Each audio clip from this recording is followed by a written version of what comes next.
Hello students, आजको topic चाहिँ circle रहेको छ। सर्कल यो चाहिँ कम्पलसरी म्याथमेटिक्स क्लास 10 को रहेको छ। यसबाट चाहिँ एसईमा आउने केही थ्योरम्सहरू म चाहिँ यो आजको यो लेक्चरमा भन्न गइरहेको छु। र त्यो सुरु गर्नुभन्दा अगाडि चाहिँ मैले केही कन्सेप्ट्सहरू दिन चाहन्छु है। सर्कलमा युज हुने टर्म्सहरू अनि त्यसको चाहिँ थ्योरमहरू चाहिँ के हुन्छ त्यो चाहिँ म तिमीहरूलाई एकदमै इन अ सर्ट तरिकाले चाहिँ म भन्छु। त्यसपछि चाहिँ म केही थ्योरमहरू पनि सुरु गर्छु है त। So let's start. So first topic चाहिँ अब सुरुमा चाहिँ के छ भने तिमीहरूको सर्कलमा युज हुने टर्म्सहरू चाहिँ म भन्छु है त। So you all know that this is a circle होइन। सर्कलमा चाहिँ अभियसली तिमीहरूको सेन्टर हुन्छ, एउटा चाहिँ सेन्टर पोइन्ट भयो यो। सो सेन्टरबाट पास हुने लाइन यसरी। So what is this? We call it as a diameter. If अब यो चाहिँ सर्कमफेरेन्स भयो, बाहिरको पेरिफेरी। यो सर्कमफेरेन्समा चाहिँ अब जस्ट लाइनहरू टच भइरहेको छ, but they are not passing from the centre. So what is this line called? These lines are called chord of the circle है त। सो chord हुन त यो डायमिटर पनि chord हो। जेनरली चाहिँ हामीले chord भन्दा चाहिँ अब this two lines where the end point of this line touches the circumference of the circle भनिन्छ है त। सो तिमीहरू चाहिँ अब नझुक्किने है त। So generally chord may be of different length होइन, depending upon where it touches the circle है त। So this is about the chord। Let's see the other topic. अब चाहिँ रेडियस त थाहा तिमीहरूलाई चाहिँ होइन, सेन्टर टु अब the distance between the centre to circumference of the circle is call radius. त्यो त सिम्पली थाहा छ होइन। सो सेमी सर्कल भनेको चाहिँ के अरे? So if this is our centre then let's say here it is our diameter. So semicircle is this portion है त। अब यो पोर्सन चाहिँ सेमिसर्कल भयो, यो चाहिँ अर्को सेमिसर्कल। सो यसमा चाहिँ दुईवटा सेमिसर्कल रहेछ। So what distinguishes semicircle? Obviously the diameter है त। So diameter separates semicircle. अब चाहिँ नेक्स्ट टपिक माइट बी अब सेक्टरको बारेमा नि भन्छु म तिमीहरूलाई चाहिँ। So what is sector? Sector is nothing but the area enclosed by two radii है त। दुईटा रेडीले चाहिँ इन्क्लोज गरेको जुन एरिया छ नि त्यसलाई चाहिँ हामीले सेक्टर भनिन्छ। For example if this is my O and this is my P and this is my Q then the region enclose within this O P Q, यो रिजन चाहिँ मेरो सेक्टर भयो है त। सो सेक्टर चाहिँ generally दुईटा रेडियसले enclose गरेको area हुन्छ है, विथ द अपोजिट आर्क। यो पिक्यू इज माई आर्क है त। सो यो चाहिँ सेक्टर भयो, सेक्टर। अब chord पनि भइहाल्यो। What is arc? Arc is simply any portion of the circumference of the circle है त। सो यसमा चाहिँ आर्क पिक्यू चाहिँ आर्क भयो है। सो यो यति भयो ल। अब चाहिँ म मेन टपिक्स दुईवटा चाहिँ टर्म्सहरू भन्छु। That is about let's write here. First number is inscribed circle है। First one is inscribed circle. Second one is central. Oh mistake भएछ है, it's not circle but it's inscribed angle है त। यो चाहिँ एङ्गल हो, यो चाहिँ central angle. So this two are related about angle in a circle है त। सो फर्स्ट वान चाहिँ inscribe angle. What is this inscribe angle? So let's see here once second. फिगरमा एक्चुली फेरि जाऊँ है त। सो मैले चाहिँ यो इरेज गर्छु, फेरि सेन्टर बनाउँछु। This is my centre O. So inscribed angle भनेको चाहिँ so it is nothing but the angle at the circumference अरेको है। सर्कम्फरेन्समा बनेको एङ्गल चाहिँ यो सर्कम्फरेन्समा बन्यो, सर्कम्फरेन्समा बनेको एङ्गल चाहिँ हाम्रो इन्स्क्राइब एङ्गल हो क्या है। सो यो यसको पोइन्टर एङ्गल हेर्ने हो भने this angle is firmed by यो लाइन र यो लाइन भनेको चाहिँ हाम्रो कड हो होइन। दुईवटा कडले बनेको एङ्गल चाहिँ where it must touch the यो सर्कम्फरेन्स है त, यहाँनिर टच भइरहेछ भनेपछि it is my inscribe angle है त। यो चाहिँ इन्स्क्राइब एङ्गल हो भने सेन्ट्रल एङ्गल चाहिँ के हो त भन्दा central angle must form at where it must form at obviously centre है त। सेन्टर नाममै छ है, it is mention in its name as well. So यो चाहिँ हाम्रो सेन्ट्रल एङ्गल हो where it touch the centre, but यो चाहिँ हाम्रो इन्स्क्राइब एङ्गल है त। सो यो चाहिँ इन्स्क्राइब्ड एङ्गल र सेन्ट्रल एङ्गलको बारेमा है त। So obviously there might be number of central angles and inscribe angles. So यसरी चाहिँ यो पनि एउटा हाम्रो इन्स्क्राइब एङ्गल हो है। सेन्ट्रल एङ्गल चाहिँ अरू थुप्रै हो है, बनाउन मिल्छ। अनि यो पनि हाम्रो सेन्ट्रल एङ्गल भयो है, यो पनि सेन्ट्रल एङ्गल भयो, सबैतिर सेन्ट्रल एङ्गल बनाउन मिल्छ है त। सो अबको टपिक चाहिँ मैले फेरि इन्स्क्राइब्ड एङ्गल र सेन्ट्रल एङ्गलको रिलेसनहरू भन्छु है त। So how do they associate with each other. So I will draw the figure here. I will make a figure here of the circle here, right? So this is my circle once again. So let's name it a center O होइन। अब चाहिँ यो मेरो एउटा central angle हो। So this is my central angle and the central angle is standing on the arc, मानम AB भयो है। And on this same arc there will be my another angle such that it is now standing at where it is now standing at circumference है त। सर्कम्फरेन्समा चाहिँ छ है, यो सर्कम्फरेन्समा form भएको एङ्गल हो यो। So now this is my inscribed angle as it is formed where at the circumference. अनि यो चाहिँ मेरो सेन्ट्रल एङ्गल भयो as it is formed at centre होइन। सो यिनीहरूको रिलेसन चाहिँ के हुन्छ भने, सो सेन्ट्रल एङ्गल यसो हेर्ने हो भने बाई अब्जर्भेसन पनि हेर्न सकिन्छ होइन।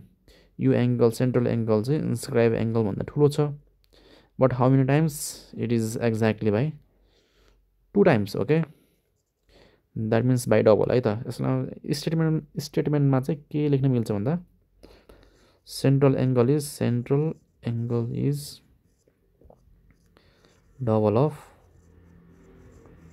double of inscribed angle है त। double of inscribed angle standing on same arc है त, standing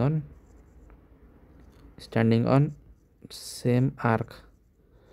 So which is our arc? Our arc at this time will be AB है। यो AB मा बसेको आर्कमा चाहिँ सेन्ट्रल एङ्गल र इन्स्क्राइब्ड एङ्गल फर्म भयो भने now we have a relation, that is central angle is double of inscribed angle, or we can simply say this inscribed angle is half of the central angle standing on the same arc होइन। So अब हेर्ने हो भने चाहिँ there can be number of inscribed angle है त। यही आर्कमा चाहिँ अरू धेरै इन्स्क्राइब एङ्गलहरू पनि बनाउन मिल्छ है। सो यो चाहिँ एउटा रिलेसन भयो है त। Now let's talk about next relation. So let me it is this first once again and it is now only about inscribed angles होइन, inscribed angles है। inscribe angles. So let me draw a circle once again. So this is our circle and center is here. However, I am making two arcs at the point A भयो, यो point चाहिँ मानम B भयो भने we have AB as arc है. This will be our arc. So यो arc मा चाहिँ a number of inscribed angle I can make right here. For example, this will be my first, this angle will be my first inscribed angle. Similarly, sitting on the same arc, let me draw another one. So यो पनि मेरो चाहिँ inscribed angle भयो हैन. A number of inscribed angle, यो चाहिँ मेरो third भयो है. So अब एउटै आर्कमा बसेको छ भने all the inscribed angles are equal if they are standing on the same arc, that is arc AB है. Mathematically चाहिँ आर्कलाई चाहिँ यसरी लेखिन्छ है. So here if this angle is theta and the other angle also must be theta. So what I mean to say here is on a statement, inscribed angles standing on same arc in a circle are equal either, are equal right? So this is our relation about inscribed angle. So अब अरु चाहिँ तिमीहरुको केही छ भने चाहिँ म भन्छु है. So now let's discuss about third relation. So let me erase once again. Now it is about angle in a semicircle. Angle in a semicircle, right? Semicircle. So यो मेरो फेरि एउटा सर्कल भयो भने, so this is my circle and here is my center O, and a line passing through the center touching the circumference is nothing but a diameter, and then diameter separates semicircle. यसमा चाहिँ अब so let's draw angle हैन, angle in a semicircle. So now this angle must be how much? This angle must be your 90 degree. Why? Because it is a relation. Angle in a semicircle is a right angle, है, is a right angle, अरे है. यसले भन्न खोजेको के हो भने, यसले चाहिँ भन्न खोजेको के हो भने, अब एउटा एंगल चाहिँ सेमिसर्कलमा यसरी फर्म भयो भने चाहिँ यो फर्म भएको एंगल चाहिँ always it becomes 90 है त. For example, in the next semicircle, let's make another angle as well. So यो सेमिसर्कलमा चाहिँ यो एंगल पनि अब तिमीहरुको 90 नै हुन्छ है त. सो यो 90 चाहिँ कसरी भयो भन्दा, अब यो खासमा यो एंगल चाहिँ तिमीहरुको इन्स्क्राइब एंगल हो हैन, इन्स्क्राइब एंगल हो र इन्स्क्राइब एंगलको चाहिँ अब डबल के हुन्छ, सेन्ट्रल एंगल हुन्छ. यसको 90 हुन्छ भने यसको चाहिँ कति हुन्छ, 180 हुन्छ. सो यसको 180 हुँदा चाहिँ यसको कति हुनु पर्यो त, यसको चाहिँ 90 हुनु पर्यो. त्यसरी भने सेटिस्फाई भयो त.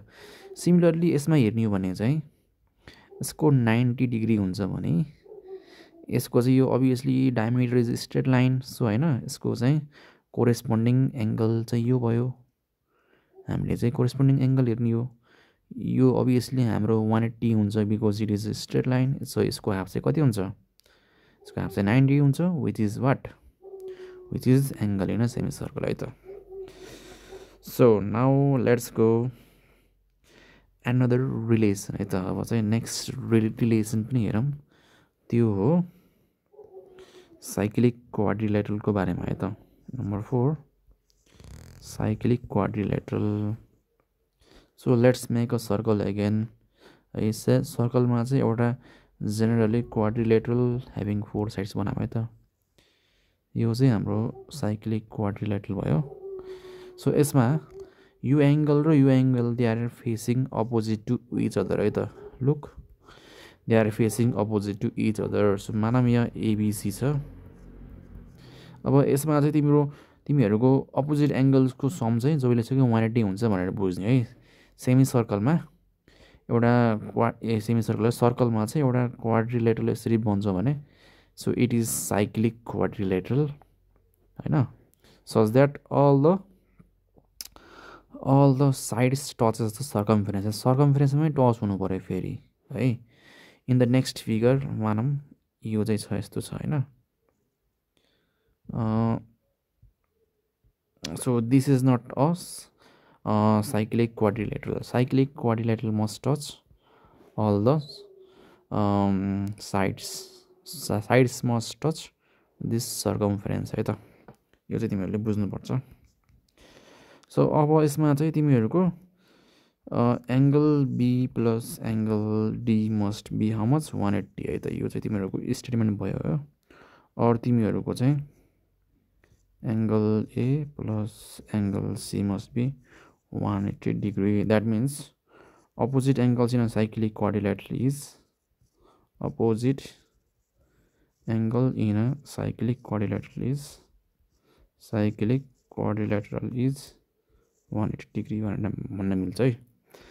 अब रहेको छ अब एउटा चाहिँ अब सानो अर्को एउटा स्टेटमेन्ट पनि छ है। अर्को थ्योरम भनौँ या त रिलेसन जे भने पनि हुन्छ है।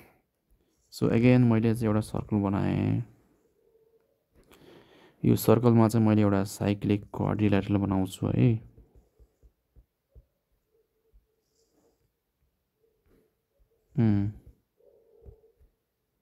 सो यो चाहिँ साइक्लिक क्वाड्रिलेटरल है। यहाँनिर टच भएको छ। सो अब मैले चाहिँ अब कुनै एउटा साइडलाई फर्दर एक्सटेन्ड गर्छु। मानौँ अहिलेलाई चाहिँ मैले यो साइडलाई चाहिँ एक्सटेन्ड गरेँ। एक्सटेन्ड गर्दा चाहिँ जुन यो एङ्गल फर्म भएको छ यो चाहिँ एक्सटेरियर एङ्गल होइन। यो चाहिँ एक्सटेरियर एङ्गल भयो। अब यसको अपोजिट इन्टेरियर एङ्गल भनेको चाहिँ यो हुन्छ है त। सो दिस इज माई यो एक्सटेरियर एङ्गल हो भने यो एङ्गल चाहिँ यो एङ्गल चाहिँ के भयो मेरो अपोजिट इंटीरियर एंगल हो भाई, opposite interior angle. And what should be the condition here. अब यहाँनिर चाहिँ यो पनि यदि यो थीटा हुन्छ भने यो पनि थीटा हुन्छ। That means exterior angle of a opposite cyclic quadrilateral is equals to its opposite interior angle. So that is our statement है त। So that is our statement. मानौँ यो त एउटा कन्डिसन भयो। मानौँ यो चाहिँ एउटा इक्जाम्पल भयो। नेक्स्ट इक्जाम्पल चाहिँ मानौँ मैले अर्को लाइनलाई यसरी एक्सटेन्ड गरेँ। सो अब यसमा बाहिरपट्टि फर्म भएको एङ्गल चाहिँ यो obviously this is my, if this angle is my मानौँ यो अल्फा मानौँ भने यसको चाहिँ अपोजिट चाहिँ अब कुन हुन्छ, यो र यसलाई छाडेर चाहिँ अब यो हुन्छ है। So this is my alpha है त, सेम हुन्छ एङ्गल चाहिँ। अब फर्दर मैले अर्को इक्जाम्पल लिने हो भने यसलाई मैले एक्सटेन्ड गरेँ। यो चाहिँ मेरो exterior angle in a cyclic quadrilateral भयो भने मानौँ यो एङ्गल बिटा हो भने चाहिँ यसको यो एङ्गल चाहिँ अब यो एङ्गलसँग इक्वल हुन्छ होइन। सो दिस इज बिटा। सो अब भन्ने हो भने इन अ स्टेटमेन्ट वाइज यसको चाहिँ स्टेटमेन्ट के हुन्छ भने exterior angle in a cyclic quadrilateral is equal to its opposite interior angle है त, इन्टेरियर एङ्गल। तिमीहरूले चाहिँ यति बुझ्नु पऱ्यो। थ्योरी बेसिक थ्योरी हो। वेयर इन अपकमिङ क्लासेस मैले चाहिँ अब अलिकति अनसिन थ्योरम पनि भन्छु है त। तर अनसिन थ्योरम सुरु गर्न भन्दा पहिला चाहिँ यति सर्कलको जस्ट बेसिक है, एकदमै बेसिक रिलेसन या त थ्योरमहरू चाहिँ जान्नुपर्ने हुन्छ। सो आजको लागि यति नै। See you until then in the next class. Bye.